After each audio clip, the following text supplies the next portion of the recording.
예, 3월 18일 뉴스포커스 두 번째 이야기입니다. 청와대에 눌러 앉았던 문 대통령, 여기에 대해서 말씀드리겠습니다. 문 대통령 취임사 또 한 번 더 읽어야 되겠네요. 우선 권위적인 대통령 문화를 청산하겠습니다. 준비를 마치는 대로 지금의 청와대에서 나와 광화문 대통령 시대를 열겠습니다. 참모들과 머리와 어깨를 맞대고 토론하겠습니다. 국민과 수시로 소통하는 대통령이 되겠습니다. 주요 사안은 대통령이 직접 언론에 브리핑하겠습니다. 퇴근길에는 시장에 둘러 마주치는 시민들과 격이 없는 대화를 나누겠습니다.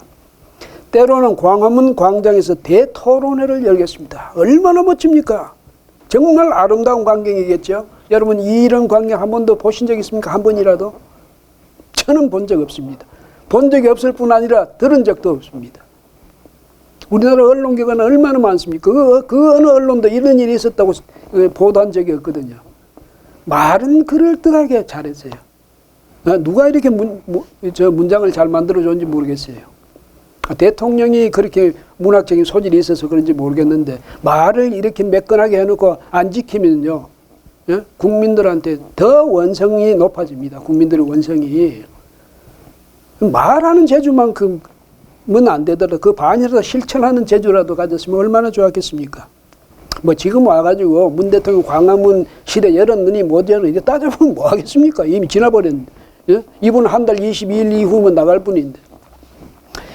그런데 다만 어떻게 자기가 한 약속을 그처럼 철저히 삼켜버릴 수 있었는지 그게요 기가 막히는 정도를 넘어서 이제는 아주 신기하기까지 합니다. 사람이 저렇게 철저히 수많은 약속을 했고 그 수많은 걸 깡그리 다 잊어버릴 수 있었는지 참 기가 막힐 일이죠. 예.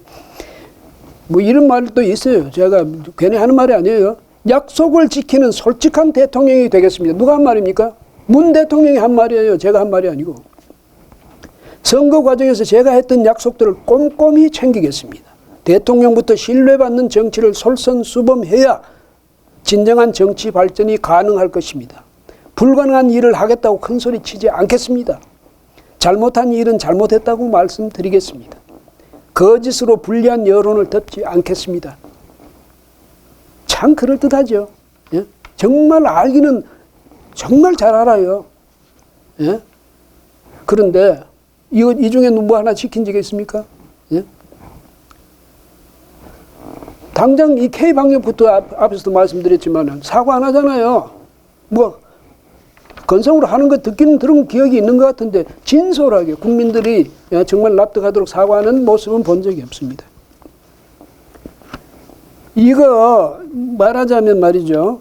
이게 불가능한 걸 약속하고 하는 그런 일이 없도록 하겠다고 그렇게 이야기했는데 그랬으니까 불가능한 거 약속은 안 했겠죠. 자기가 충분히 가능하다고 생각해서 약속을 했을 것 아닙니까? 근데 그 취임사에 나오는 그 수많은 약속 하나도 안 지켰거든요. 그건 뭡니까? 예? 이게 무슨 뭐 국민한테 억하심장이라도 돼 있어가지고 아예 작정하고 속이려고 그랬습니까? 예? 그 어떻게 이럴 수가 있는지 말이죠. 근데 이제 윤석열 당선인도 지금 저 광화문 대통령 시대 열겠다고 선언했지 않습니까? 그 말하는 것도 문 대통령이 옛날에 했던 말 그대로예요. 예?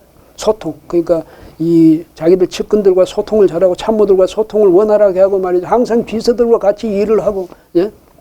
국민들 가까이서. 그러니까 지금 저 청와대 이런 거는 너무 국민들하고 이 거리가 많지 않습니까? 기니까 그거를 국민들 속에 있겠다. 광화문 속에서. 사실은 대통령이라고 다 그러고 싶겠죠. 왜냐하면 그 정치하는 사람들은 이 대중의 환호를 절대 못 이긴다거든요. 예? 그러니까 항상 그 환호 속에서 박수 속에서 살고 싶겠죠. 대중이 모여 있는데 같이 어울려서 살고 싶을 것 아니겠습니까? 그런데 현실적으로 그건 안 되는 겁니다. 대통령이니까. 그 점은 이해가 되는데, 예? 아니, 너무 요란스럽게 이 약속을 했었잖아요. 이분이 문 대통령 후보 쪽에 뭐라고 했냐면, 그 2017년 4월 24일인데, 서울 역사문화벨트위원회, 또 광화문 대통령 공약위원회, 예? 기획위원회, 이걸 두 위원회를 동시에 이제 출범시키고 거기에 가서 뭐라고 했냐면 불통의 시대를 끝내고 국민과 소통하고 함께하는 민주주의 시대를 열겠다는 의지다. 참모들과 같은 공간에서 일하며 언제나 소통하는 동시에 상처받은 국민을 치유하는 대통령이 되겠다는 약속이다. 상처 누구한테 받았다는 겁니까? 전 정권한테 받았다는 얘기겠죠. 소통이 불통이라는 건 전 정권들이 그랬다는 얘기 아니겠습니까? 그렇게 자기의 직전 정권을 그 두 사람의 대통령을 감옥에까지 넣고, 예? 그러고도 이렇게 비난까지 해대면서 자기는 안 그런 사람이라고 공약을 했잖아요. 해놓고 뭐 했습니까? 청와대 그 안에 들어있다가 그 안에서 지금 임기를 마치는 것 아닙니까? 예? 뭐 지금 그때도 광화문 대통령 시대 열라고 하긴 했습니다. 했는데 뭐가 안 됐습니까? 여건이 안 맞는 거죠. 예, 여건이 안 맞아서 그만뒀는데, 그러나 다만 이제 그때 하나 변한 건 있어요. 대통령 집무실을 본관에서 아니고 이 비서동 쪽에 거기다가, 예? 거기서 이제 집무실을 마련해서 거기서 집무를 한 건 사실이에요. 그러니까 비서들하고 참모들하고 가까이서 같이 뭐 업무를 수행했던 건 사실인데, 그렇다고 본관이 뭐 어디 국민들한테 개방됐습니까? 예? 그것도 여전히 대통령의 전용 공간이었죠. 국민들이 그 가까이 접근을 못 하는데, 그 애초에 공약은 안 지켜진 것 아닙니까? 아, 그래도 나는 비서동에 있었어. 그거 가지고 이야기가 되는 게 아니죠. 그러면 여러 가지 형편상 뭐 헬기장도 거기 있고 말이죠. 흔히 말하는 지하벙커인가요? 위기관리 담당하는 그 상황실. 그것도 지하에 있고, 그러니까 대통령이 광화문에 있더라도 거기 가려면 역시, 예, 이 경호 문제도 있고 하니까 시민들의 교통도 그하고 시민들을 불편하게 하는 그런 점도 있고, 그렇게 솔직히 이야기를 하면 될 텐데, 뭐 이야기는 했어요. 그래서 간 거는 다 이해를 합니다. 그런데 적극적인 노력을 기울이지 않았기 때문에 문제가 있는 거예요. 근데 지금 뭐 어떻습니까? 윤석열 이제 당선인 측에서 기어이 나는 청와대에서가 아니라 다른 집무실에서 시작하겠다 이래가지고 지금 뭐 용산 국방부 또 외교부 청사 이런 데서 지금 찾고 있잖아요. 어디가 더 나은지. 이러니까 민주당에서는 또 비아냥거리고 조롱하고 또 비난하고 나섭니다. 국방부 그걸 그럼 국방부는 어디로 가느냐, 대통령 집무실이 더 중요하냐, 국방부 국가안보는 어떻게 하냐. 아니, 민주당이 국가안보를 이렇게 걱정할 줄은 저도 잘 몰랐습니다. 왜 갑자기 이렇게 국가안보 때문에 대통령 당선인을 이렇게 비난하는지 모르겠어요. 그런데 역시 문제는 있죠. 예. 문제는 있어가지고 아마 용산에 이제 그 국방부 기지로 가면, 거기로 가면 아까 말씀드렸던 헬기장 문제 해결되죠. 밑에 상황실 문제 해결되죠. 그렇잖아요. 예? 이런 점이 있으니까 또 경호 문제도 거긴 청와대만큼 거기서도 경호 문제는 또 해결될 것 같고 하니까, 거기다가 이제 거기는 만약에 용산 거기 공원이 시민공원이 되면 그야말로 국민들하고 같이 한 공간에 있을 수 있는 거죠. 그런 점에서 좋은데, 그건 아직 이제 결정을 할 테니까 그건 잘 모르겠는데, 이렇게 공격하고 나서는 건 아니죠, 민주당에서. 왜? 문재인 대통령 한다 했다가 못했는데 윤석열 당선인이 만약에 윤석열 정부가 그걸 해버리면 문재인 대통령의 입장이 더 난처해질 것이니까, 그래서 그렇습니까? 민주당? 그렇더라도 좋은 거는 좋다고 해야죠. 잘하는 건 잘한다고 해야 되고, 바꿔 말해서 광화문 시대로 광화문 시대가 용산 시대가 되든 그런 쪽으로 가는 게 낫다는 이야기는 해줘야 됩니다. 덕담으로라도. 예? 어떻게 비난하는 것부터 먼저 합니까? 청와대가요, 왜 본관이 문제가 있냐면, 국민들은 접근이 안 되니까 문제가 있는 거예요. 옛날에 왕조 시대는 똑같잖아요. 근정전보다 청와대 본관이 더 크죠. 거기 왕이 앉아 있는 것 아닌가? 근정전에 왕이 앉아 있던 자리인데, 지금 청와대도 거기 집무실에 대통령이 앉아 있으면 그 왕이죠.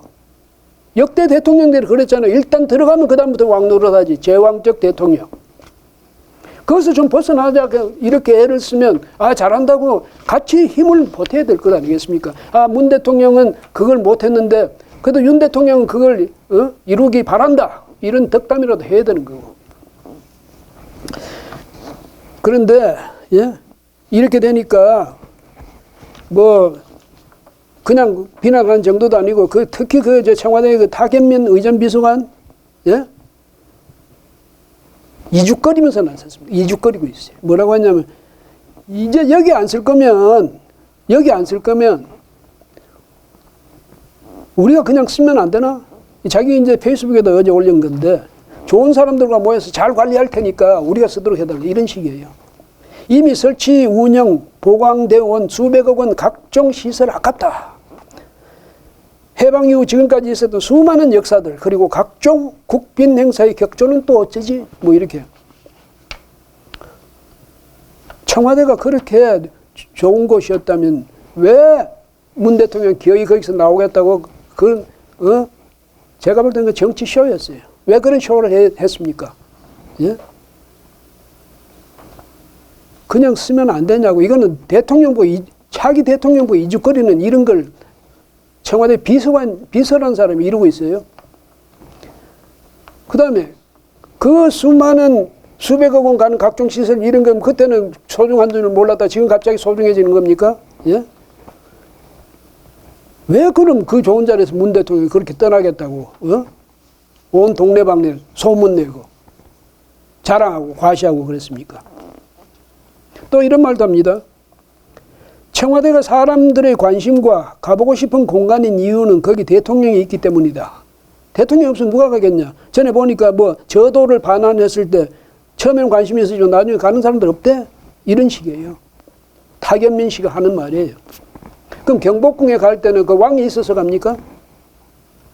창경궁에 갈 때는 거기 왕이 있어서 갑니까? 예? 경주 거기 갈 때는 경주 신라왕이 거기 있어서 갑니까? 부여 백제왕이 거기 있습니까? 왜 말을 하더라도 이런 식으로 말이죠. 비틀고 이렇게 꼭 조롱하듯이 이런 식으로 이야기합니까? 언제 청와대 비서관이 말이죠. 대변인직까지 겸했는지 그것도 참 이상해요. 근데 이번에는 문 대통령 한마디 했대요. 그런 거 개별적으로 그런 식으로 이야기하지 말라고. 그렇게 주의를 줬는데 이 사람 습관이 고쳐질지 모르겠는데 이 타견민 씨는 무슨 문제가 있을 때마다 툭툭 튀어나와가지고 대변인 노릇을 다 하고 있어요. 그것도 공격수 노릇까지 합니다. 그래서 문 대통령의 총애를 받았는지 몰라도 이제 떠날 때 되면 좀 겸손해져야죠. 지금의 청와대는 윤석열 당선인이 현재 청와대, 경복궁 뒤에 현재 청와대 거기를 떠나서 새로운 집무실을 마련하고 새로운 관저를 마련할 수 있도록 마음으로라도 응원을 해야 될 겁니다. 제발 그렇게 좀 해주세요. 예, 이 문제는 여기서 마무리하겠습니다. 예.